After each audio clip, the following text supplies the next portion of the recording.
Halo semuanya, selamat malam. Ketemu lagi bersama saya Sukri. Nah, kali ini bukan di seri kuliah ya. Jadi kali ini gue akan bahas mengenai book review. Jadi gue ada ini ya, rencana untuk menyelesaikan 100 buku dalam 1 tahun. Nah, ini adalah buku ke-11 gue. Jadi 10 buku gue baca, dan ternyata setelah ditimbang-timbang kayaknya kita perlu juga sih bikin video supaya aku bisa atau gue bisa ngingat materi yang udah disampaikan dari buku ini, kemudian bisa sharing ke teman-teman juga. Nah, alangkah baiknya setelah nonton video ini, jika teman-teman tertarik, langsung baca bukunya. Jadi kita berusaha untuk meningkatkan minat baca kita ya. Jadi sebenarnya gue juga gak terlalu suka baca awalnya, tapi ternyata setelah gue baca ada 10 buku, ternyata menarik ya, banyak insight-insight yang kita temukan dalam buku. Nah, jadi emang agak berbeda ya kalau kita nonton video review sama baca buku langsung. Itu mungkin kalau teman-teman boleh langsung aja deh coba perhatikan perbedaannya. Jadi bagaimanapun orang, selengkap apapun orang menjelaskan suatu buku, tetapi ketika kita langsung baca buku tersebut, pasti kita menemukan insight-insight baru yang tidak kita temukan dalam video itu. Sorry ya belibet ya, jadi ini gue gak ada editing, jadi mungkin ini langsung gue upload aja. Jadi kali ini kita akan membahas salah satu buku finansial. Jadi buku ini berjudul Rich Dad Poor Dad by Robert Kiyosaki. Jadi beliau ini tokoh terkenal mengenai financial planner. Jadi dia kayak mengajarkan bagaimana orang-orang bisa jadi jutawan ya, jadi nggak jadi orang miskin. Nah, jadi kali ini ada beberapa bab dalam buku ini. Sebenarnya ada 10 bab, tetapi intinya dia menjelaskan kedua ayahnya. Jadi ada ayah yang kaya dan ada ayah yang miskin. Nah, ayahnya yang kaya ini sebenarnya ayah dari teman dia bernama Mike. Jadi beliau ini adalah pengusaha kaya. Kemudian ayahnya miskin, dalam kata kutip ya, dalam tanda kutip, ayahnya itu nggak punya uang berlebih. Jadi ayahnya itu memang berpendidikan tinggi, menggantungkan hidupnya terhadap gaji. Nah, jadi nanti akan dibahas dalam buku ini kenapa orang kaya dan orang miskin itu apa sih perbedaannya gitu ya. Jadi dia ada ngasih kita 6 pelajaran. Pelajaran yang pertama adalah orang kaya tidak bekerja untuk uang. Kemudian pelajaran kedua, mengapa mengajarkan melek finansial. Kemudian uruslah bisnis Anda sendiri. Kemudian sejarah pajak dan kekuatan korporasi. Kemudian orang kaya menciptakan uang, sama bekerja untuk belajar, jangan bekerja untuk uang. So, kemudian ada bab 8 mengatasi hambatan ketika kita ingin memulai. Kemudian bab 9 adalah memulai. Dan bab 10 masih ingin tahu. Kemudian bab tambahan buat orang tua ya, biasanya gimana caranya untuk memuliakan anak. Jadi sebenarnya biaya pendidikan anak itu sangat tinggi ya sebenarnya. Jadi kita masuk dulu ke pelajaran yang pertama. Jadi ada ayahnya yang kaya kita masuk ke bab pertama dulu. Ayahnya yang kaya dan ayahnya yang miskin. Jadi sebenarnya ayahnya yang kaya ini mengajarkan, jadi waktu si Robert masih anak-anak nih, umur 9 tahunan, jadi dia sama temannya si Mike itu ingin gimana caranya mencari uang gitu ya. Nah, pada akhirnya si Robert ini, dalam tanda kutip ayahnya miskin ini bilang, ayah si Mike ini kaya loh. Nah, dia punya banyak usaha segala macam. Jadi mereka berdua, si Robert sama si Mike ini memutuskan untuk belajar sama ayahnya yang kaya ini. Dan ternyata waktu mereka bertanya kepada ayahnya, ayah si yang kaya ini memberikan kesan yang cukup buruk gitu. Kenapa? Jadi dia mengajarkan hal bahwasanya sebagai orang kaya itu kayak mana ya, jadi lebih memiliki kuasa gitu. Jadi orang yang membutuhkan dia atau yang ingin bekerja sama dia harus kayak misalnya menunggu gitu. Misalnya udah menunggu 30 menit tapi belum juga diberikan kesempatan untuk ngobrol sama ayahnya yang kaya itu. Jadi dari kesan pertama aja ayahnya itu udah memberikan sebuah pelajaran gitu ya. Nah, kemudian ayahnya yang kaya juga yang mengajari mereka bagaimana berbisnis, jadi memberikan gaji yang di bawah rata-rata, apalagi untuk anak yang di bawah umur. Kemudian bagaimana nanti manajemen menciptakan uang, menghasilkan uang. Nah, seperti itu. Itu di bab pertama. Nah, ke bab kedua adalah orang kaya tidak jadi dia secara ringkasnya yang diajarin ayahnya itu selama bertahun-tahun diringkas dalam 6 pelajaran ya. Jadi pelajaran pertama itu adalah orang kaya tidak bekerja untuk uang. Jadi maksudnya apa sih orang kaya tidak bekerja untuk uang? Ya, jadi kita ada 3 kategori kalau dibilang si Robert ini. Orang kaya atau kelas atas, orang menengah, dan orang kelas bawah atau orang miskin. Jadi orang menengah sama orang yang bawah ini dia hidupnya itu bekerja untuk uang gitu. Sedangkan orang kaya ini uanglah yang bekerja untuk dia. Jadi gimana ya? Jadi kita nanti akan bahas juga mengenai ada namanya aset, ada namanya liabilitas, ada kolom pemasukan, ada kolom pengeluaran. Jadi kalau teman-teman ya simpelnya, kalau kolom pemasukan ya uang yang kita dapatkan, misalnya kita bekerja dapat gaji, berarti itu pemasukan kita. Pengeluaran contohnya apa? Misalnya bayar pajak, itu pengeluaran. Jadi sebenarnya kalau kita bekerja, misalnya gaji kita 10 juta misalnya dari perusahaan, sebenarnya kita nggak dapat gaji itu benar-benar 10 juta kan, jadi itu dipotong pajak. Jadi sebenarnya ayahnya yang kaya itu sangat membenci sebenarnya perpajakan ini ya. Jadi sebenarnya pajak itu kayak mengutip dibilangnya ya tamak lah orang yang ngutip pajak yang tinggi-tinggi banget ini. Jadi orang kaya itu mengakalin gimana caranya mereka bebas pajak. Kalau istilahnya mereka ada nanti membelanjakan uangnya dulu, baru kita kenai pajak. Jadi pajaknya terakhir. Nah, itu kita bahas berikutnya. Jadi itu ya, orang kaya tidak bekerja untuk uang, tapi melainkan uang yang bekerja untuk mereka. Jadi gimana caranya? Jadi gini, orang miskin ini memiliki mentalitas takut kehilangan uang. Dengan kata lain, mereka berinvestasi, bahkan kadang tidak berinvestasi ya. Jadi uang masuk, pengeluaran habis gitu. Jadi nggak ada disisain buat investasi. Pun kalau ada orang yang berinvestasi, investasinya dengan cara yang aman banget gitu. Misalnya keuntungan kecil banget gitu. Memang kemungkinan uang dia akan hilang itu sangat kecil, tapi buat return balik yang gede itu pun sangat kecil. Jadi itu no ya buat orang kaya. Jadi mereka menggunakan kecerdasan finansial mereka untuk menghasilkan uang gitu ya. Itu.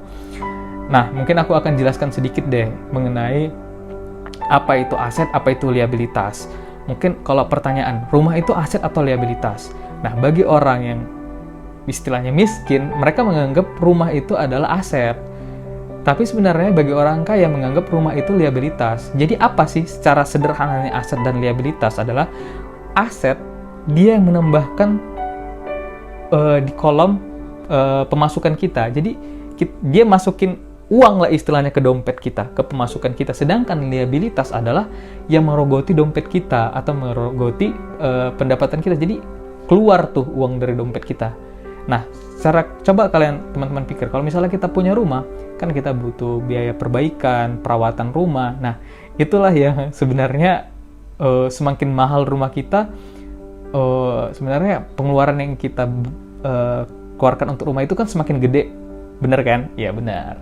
Jadi sebenarnya itu, dari awalnya aja konsep mengenai aset dan liabilitas itu rada beda ya, buat orang kaya sama orang miskin. Nah, jadi harus hati-hati. Kemudian pelajaran kedua, mengapa mengajarkan melek finansial. Jadi melek finansial ini secara garis besar yang dibahas di buku ini adalah kemampuan kita untuk membaca laporan keuangan, baik itu laporan keuangan perusahaan, ataupun kalau misalnya kita nanti membeli aset, jenis-jenis aset kan banyak ya, bisa nanti saham, atau misalnya reksadana, ataupun surat pinjaman gitu-gitu ya. Jadi kemampuan kita mengenai membaca itu, nah itu sangat penting biar kita nggak mudah tuh dibodohin ya.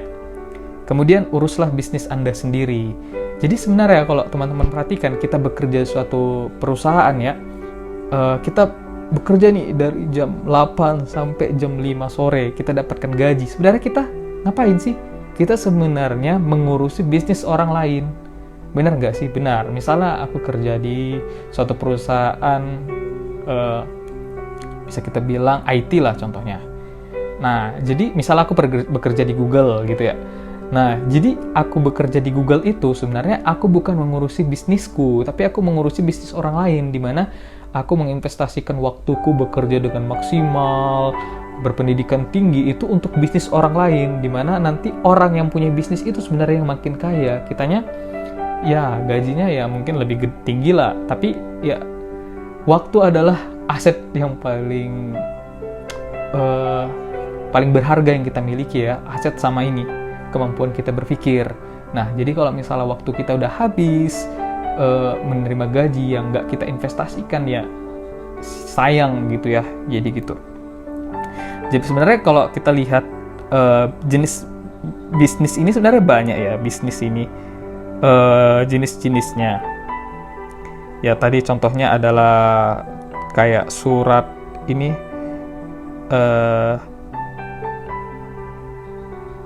misalnya saham, surat obligasi, reksadana, real estate, surat utang, royalti dan properti intelektual seperti musik, karya tulis, hak paten, itu termasuk loh aset kita. Misalnya kalau teman-teman senang sebagai peneliti punya hak paten, nah itu sebenarnya aset karena kita nggak perlu hadir, kita nggak perlu kayak bekerja, tapi masukin sesuatu atau masukin uang ke dompet kita gitu. Ya. Kemudian kita akan bahas lagi di bagian pelajaran keempat, sejarah pajak dan kekuatan korporasi. Jadi intinya kalau orang kaya itu bisa sebenarnya menghindari ya, dalam kata kutip, pajak. Jadi mereka itu membelanjakan dulu baru dikenai pajak. Istilahnya udah dihabisin dulu lah buat kepentingan kita baru dikenai pajak. Sedangkan kalau orang miskin itu, misalnya kita gaji 10 juta, misalnya pajaknya 15%, atau mungkin kalau di Amerika lebih tinggi ya pajaknya. Nah, kita dikenain pajak dulu, itu dipotong, baru kita pakai untuk kebutuhan kita, belum lagi untuk bayar kredit, misalnya kalau ada yang rumah, cicilan mobil, cicilan segala macem lah gitu, pay later mungkin. Jadi ya seperti itu. Jadi kita kenain pajak dulu untuk pemerintah, pengeluaran dari liabilitas kita semakin banyak gitu ya. Tapi kalau orang kaya itu dia berlindung di balik korporasi, dan ini legal ya. Jadi mereka bukan melawan hukum, tetapi mereka berada pada hukum, jadinya aman aja sebenarnya gitu ya. Jadi makanya kita butuh kemampuan untuk belajar juga gimana cara kerja pajak gitu ya, korporasi. Tapi sebenarnya kita nggak dituntut ya untuk bikin korporasi kecuali kita memiliki aset yang sangat besar gitu. Sebenarnya jadi gitu. Jadi sebenarnya korporasi itu nggak perlu ada gitu gedungnya, nggak perlu berdiri gede-gede. Jadi korporasi itu yang terdaftarkan, ada namanya legal, ada suratnya, terdaftar di pemerintahan, ya udah itu korporasi. Nanti misalnya mereka mau pergi liburan, misalnya rapat dewan pengurus, misalnya untuk biaya kesehatan gitu, misalnya untuk apa, jadi diatasnamakan si korporasi dulu. Nah baru nanti setelah habis pengeluaran baru terakhirnya dikenai pajak gitu. Makanya mereka dapat menghindar dari pajak itu tadi gitu ya. Kemudian pelajaran kelima, orang kaya menciptakan uang. Gimana sih maksud menciptakan uang ya? Nggak simsalabim langsung dapat juga uangnya. Jadi menciptakan uang ini, jadi mereka punya kemampuan untuk melihat peluang. Dengan kata lain, misalnya kita kan dalam kondisi sebenarnya kayak gelombang ombak gitu, kayak berselancar gitu ya. Jadi mereka bisa, si pelancar itu dia sebenarnya tahu bakal ada si ombak ini, padahal belum terlihat ombaknya, bagi orang lain nggak kelihatan ombaknya. Nah bagi orang yang mengikuti ombaknya udah kelihatan, pasti dia biasanya itu akan terjatuh gitu. Nah gitu ya. Jadi kemampuan mereka melihat peluang, misalnya dalam kondisi ekonomi buruk, misal harga properti rendah, jadi mereka beli misalnya harga rumahnya 1 miliar, mereka bisa beli di bawah ya, misalnya dijual 600 juta, atau mungkin bahkan bisa setengah harga, jadi 500 juta misalnya beli dari pengadilan yang udah, misalnya mereka ngambil pinjaman di bank, ternyata mereka nggak sanggup bayar, kan rumahnya disita, rumahnya dijual. Nah, rumahnya dijual itu kan dijual, dilelang, ada nih belinya di under harganya gitu. Nah, kita tahan aja, hold dulu, atau mungkin bisa kita sewakan dulu ya, sampai suatu saat bisnis atau ekonomi mulai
kata nggak bekerja lagi di rumah sakit tertentu atau di klinik tertentu atau membuka praktek tertentu, dia nggak punya lagi kemampuan yang lain gitu, kecuali dia dokter pembisnis juga sekaligus ya, itu beda lagi. Misalnya Hairul Tanjung kan lulusan dokter gigi, tapi dia pebisnis. Jadi bilangnya gini, kalau misalnya aku gagal sebagai pebisnis, maka aku akan jadi tekuni profesi dokter gigi. Jadi dia luar biasa ya, pintar.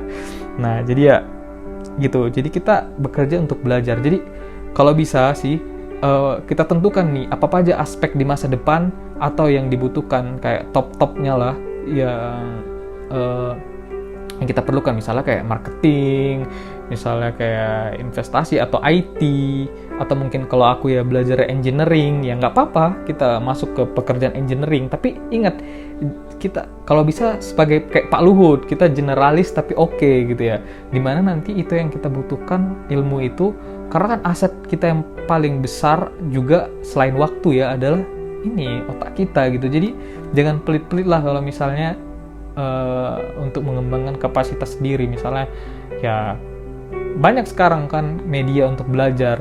Contohnya kalau pengen belajar ngoding gitu ya, banyak misalnya kurs-kurs misalnya di Coursera, Udemy dan lain sebagainya. Misalnya dan lain-lain, bahkan di YouTube juga banyak gratisan gitu ya. Jadi itu ingat, bekerja untuk belajar, jangan bekerja untuk uang. Mungkin itu aja yang dapat aku sampaikan untuk kali ini. Terima kasih atas perhatiannya. Bye-bye.